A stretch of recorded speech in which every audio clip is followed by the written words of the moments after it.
University का ये वाला गेट जो आप सामने देख रहे हैं वो कैंटीन है, और कैंटीन के बाद में ये B4 गर्ल्स हॉस्टल के बाहर का है। और सबसे मेन चीज़ जो आज हम आपको दिखाने वाले हैं यूनिवर्सिटी की फैसिलिटीज़ में, वो हेल्थ केयर है।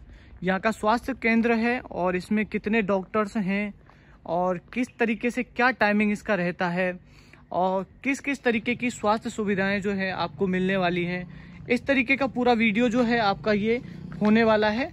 और उसके अलावा आपको दिखा देता हूँ अंदर जो यूनिवर्सिटी का खुद का है एम्बुलेंस है यहाँ पर, और स्वास्थ्य के लिए यहाँ पर बहुत बढ़िया जो है ध्यान रखा जाता है। और सबसे बड़ी बात करें तो यहाँ पर टाइमिंग का देखिए, टाइमिंग देख लेते हैं एक बार यहाँ पे चल के। जो है डिस्पेंसरी की टाइमिंग है वो सुबह 8 से लेकर 12 बजे तक है, नून मॉर्निंग, और शाम 4 से लेकर 7 बजे तक है। तो ये भाई साहब किस लिए आए हैं आप यहाँ पे?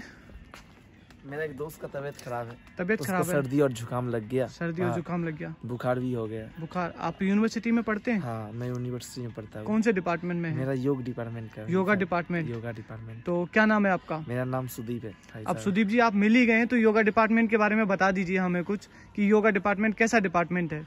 योगा डिपार्टमेंट बहुत बढ़िया डिपार्टमेंट है। हमें योगा का माध्यम में अपने मन को, शरीर को, सांस को कंट्रोल करते हैं। योगा का भी जो स्कोप है। आप एक बात बताइए, योगा में आगे क्या स्कोप है? आगे आने वाले फ्यूचर में आपको किस तरीके की जॉब जो है आपको मिलने वाली है योगा से?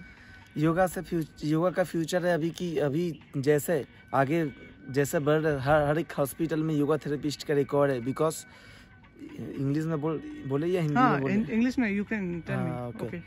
तो अभी जो है ना, हर एक हॉस्पिटल में योगा टीचर का जरूरत है, योगा थेरेपिस्ट का जरूरत है। बिकॉज उसके ट्रीटमेंट के लिए किसी को कमर दर्द हो गया, बैक पेन, किसी को मोटापा, ठीक है, किसी को पैरालिसिस में, जो स्ट्रोक में पैरालिसिस हो जाता है, तो उसके लिए योगा का अभी बहुत जरूरी है। और खाली हॉस्पिटल में नहीं। तो आपके डिपार्टमेंट में कितनी सीटें हैं? मेरे डिपार्टमेंट में 20 सीट है। 20 सीटें हैं? सारी फुल हैं? हाँ। भाई साहब क्या हो गया आपको? तबीयत खराब है आपकी? हाँ, जुकाम का। तो यहाँ पे कुछ टेबलेट क्या मिला आपको, एक बार दिखाएंगे यहाँ पे सामने? आपको इसका कोई पैसा देना पड़ा? नहीं, एकदम फ्री है? फ्री है। तो आपको खांसी जुकाम क्या बीमारी हुई है? खांसी है, जुकाम है और हेडेक है। कौन से डिपार्टमेंट से हैं आप? योगा से। योगा से। तो खांसी जुकाम के लिए आप यहाँ पे आए और इजीली आपको जो है दवाई मिल गई। कभी ऐसा हुआ है कि आप डिस्पेंसरी आए और आपको दवाई नहीं मिली हो, या फिर आपके मिल जाती है ना? हाँ, तो बस यही चीज़। डिस्पेंसरी के हम बाहर हैं और यहाँ का टाइम टेबल आप देख लीजिए। योगा डिपार्टमेंट के कुछ स्टूडेंट्स थे, उनसे हम बात कर रहे थे। ये देखिए यहाँ पे भी एक बोर्ड लगा है स्वास्थ्य केंद्र का, और इसके बाहर जो है सबसे बड़े देखिए यहाँ पे छतरी बनी हुई है। तो हम अंदर की तरफ चलने वाले हैं और यहाँ का जो यहाँ पे डॉक्टर्स हैं, यहाँ की जो लेडी मैम हैं, उनसे हम एक बार बात करेंगे। और पूरा जो है यहाँ पे किस तरीके से जो है काम होता है और किस तरीके से जो है स्टूडेंट्स को लाभ दिया जाता है, उसके बारे में ये वीडियो है। हेल्पफुल होने वाली है। योगा डिपार्टमेंट के स्टूडेंट से अभी हमने बात की। ये देख लिए एम्बुलेंस है यहाँ पर, और यहाँ पे पार्किंग के लिए स्टूडेंट्स के लिए सुविधा दी हुई है अगर उनके पास व्हीकल है तो। और अभी हम एक छोटा सा इंटरव्यू है। इन दिनों डेंगू, कोरोना के बाद डेंगू ने अपना पाँव पसारे हैं। कोरोना के बाद डेंगू ने अपने कहीं ना कहीं, तो डेंगू के बारे में, डेंगू से किस तरीके से बचा जाए, तो स्टूडेंट्स के लिए ये वीडियो जो है काफ़ी हेल्पफुल होने वाली है। तो ये वीडियोस देखते रहिएगा। अभी हम थोड़ी देर में इंटरव्यू करने वाले हैं सर का। लंबी सांस छोड़ो, लंबी सांस छोड़ो, लंबी सांस छोड़ो। यूनिवर्सिटी की डिस्पेंसरी में अभी हम हैं और हमारे साथ जो है यहाँ पे क्या क्या फैसिलिटीज मिलती हैं और क्या क्या सुविधाएं हैं, उन पे बात करने के लिए डॉक्टर अंकुर मित्तल जी हमारे साथ हैं। तो डॉक्टर साहब क्या क्या सुविधाएं हैं जो स्टूडेंट्स को हमारी इस डिस्पेंसरी के में मिलती हैं? देखिए, वैसे अपने पास जो 3 मेजर डिपार्टमेंट्स हैं, तीनों ही ऑपरेटिव हैं। सबसे पहले तो आउटडोर पेशेंट डिपार्टमेंट अपन ने खोल रखा है, जिसका टाइमिंग 8 से 12 और 4 से 7 है। इसके अलावा आईपीडी की फैसिलिटी भी अपने पास है। पेशेंट्स को अगर भर्ती करने की जरूरत पड़े तो हम भर्ती कर सकते हैं। और तीसरा, इमरजेंसी भी अपने यहाँ 24 घंटे हम लोग कॉल पे रहते हैं। और इसके अलावा एम्बुलेंस की सुविधा 24 घंटे है, और अपने ऑक्सीजनेशन, सक्शन, SpO2 वगैरह सारी चीज़ें हैं। सर नॉर्मली जो है स्टूडेंट यहाँ पे आते हैं और किस किस तरीके की बीमारियां स्टूडेंट्स को होती है नॉर्मली जो है जो चलती रहती हैं? सीजनल अपने यहाँ केसेस सबसे ज़्यादा होते हैं। जैसे इस समय सर्दी जुकाम खांसी जो बुखार के केसेस सबसे ज़्यादा हैं, पर वैसे बीच में कोरोना के टाइम पे कोविड पेशेंट्स भी काफ़ी आए थे। और जब गर्मियाँ होती है, मौसम बदलता है, मानसून का टाइम होता है, उस समय उल्टी दस्त सफर के पेशेंट्स भी काफ़ी आते हैं। ओके सर, जैसे कोई सीरियस पेशेंट आया अपनी यूनिवर्सिटी में तो सबसे पहले यहाँ पे आएगा, उसके बाद अगर आप लगता है कि यहाँ पे इसका इलाज जो है संभव नहीं है, तो यहाँ से किस तरीके से जो है उसका स्टूडेंट का या फिर जो फैकल्टी है उसका किस तरीके से जो है ट्रीटमेंट यहाँ पे नहीं होके कहाँ होता है उसका? देखिए हम ये करते हैं, हम सबसे पहले तो उसको फर्स्ट एड देते हैं यहीं पे, उसको प्राइमरीली स्टेबल करने के बाद में जो भी ज़रूरत पड़ती है उसके अकॉर्डिंग ट्रीटमेंट देने के बाद में उसको नियरेस्ट जो सबसे बड़ा हॉस्पिटल फैसिलिटी है जो कि किशनगढ़ में है, वहाँ पे उसे रेफर करा जाता है। अगर वहाँ भी ऐसा सुविधा लगती है कि वहाँ भी नहीं हो पाएगा तो उसे मित्तल हॉस्पिटल अजमेर में या जेएनएम हॉस्पिटल अजमेर में रेफर करा जाता है। अच्छा, लगातार जो है पास के जो चौराहा है बांदा सिंह जी, वहाँ पे एक्सीडेंट होते रहे, जैसे मान के चलो वहाँ पे किसी के थोड़ी चोट लग जाती है, तो उसके लिए हमारे पास क्या सर्विस है कि तुरंत की तुरंत जो है उसका इलाज वहाँ पे किया जाएगा या फिर वहाँ से किस में रख के लाया जाएगा?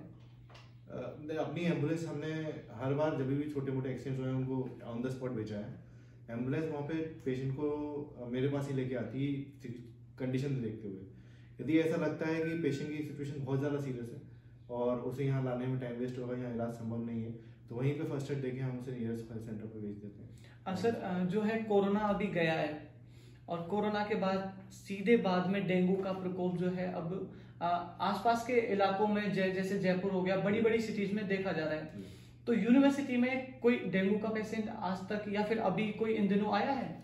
डेंगू के करीब 4 पेशेंट्स आ चुके हैं और 2 पूरी तरह से ठीक हो चुके हैं। 2 एक्टिव केसेस हैं, दोनों कैंपस में ही डेंगू पॉजिटिव हुए हैं।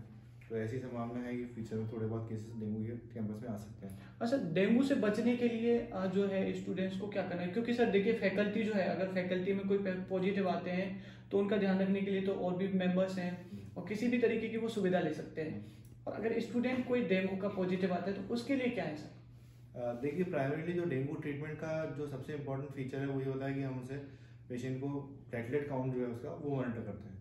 यदि प्लेटलेट काउंट स्टेबल है तो कोई ऐसे कॉम्प्लिकेशन कभी होता नहीं है पेशेंट में। पर फिर भी यदि कोई को सस्पेक्ट है कि उसे फीवर हो रहा है, उसे सर में बहुत ज़्यादा सर दर्द हो रहा है, आंखों के पीछे स्पेशली पेन हो रहा है और बहुत ज़्यादा वीकनेस हो रही है, तो इमीडिएटली हेल्थ सेंटर में रिपोर्ट करें, हम उसकी जांच के लिए उसे भेजेंगे। और अगर डेंगू पॉजिटिव आता है तो उस केस में प्लेटलेट काउंट के बेसिस पर उसका ट्रीटमेंट किया जाएगा। संभव हुआ तो यूनिवर्सिटी कैंपस के अंदर ही हुआ, ज़्यादातर लोग ठीक हो जाते हैं। यदि ऐसा लगा कि उसका प्लेटलेट काउंट ज़्यादा कम हो रहा है, कॉम्प्लिकेशन होने का चांस है, तो फिर हम उसे रेफर करेंगे हायर सेंटर में उसका इलाज। डेंगू से कैसे बचें? देखिए डेंगू से बचने के लिए मैं ये समझता हूँ कि आपको एक तो फुल स्लीव पहन के रखनी चाहिए।